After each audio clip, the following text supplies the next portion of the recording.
Hello guys, सम्पूर्णमा नमस्ते। आज चाहिँ म विशेष चाहिँ हामी चाहिँ हैन लुम्बिनी प्रदेशतिर हो। लुम्बिनी प्रदेशको चाहिँ बुटोलतिर छौँ हैन। यता देख्न सक्नुहुन्छ तपाईँ चट्ट पारेर यतातिर चाहिँ भ्याली साइड हैन। अनि यता देख्नुहुन्छ तपाईँ चुरे पहाड माथि यो चाहिँ जानकी मन्दिर अनि यो चाहिँ किनौ खोला भन्ने पुल हो हैन।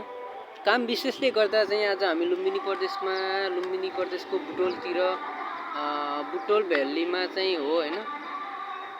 भर्खरै हामी चाहिँ पोखरादेखि आएर चाहिँ लगभग आधा घन्टाको अन्तरालमा चाहिँ हामी यता भिडियो बनाउन पाइयो। जोस् खुसी लागिरहेको छ हैन। यता चाहिँ जानकी मन्दिर छ अनि त्यसै गरेर यस्तै छ हैन गाइज। जोस् बुटोल भ्याली चाहिँ राम्रो रहेछ, मन पर्यो हैन। तपाईलाई कस्तो लाग्छ भिडियोलाई हेरेर लाइक कमेन्ट शेयर सब्स्क्राइब गरिदिनु होला। ल यस्तै छ है।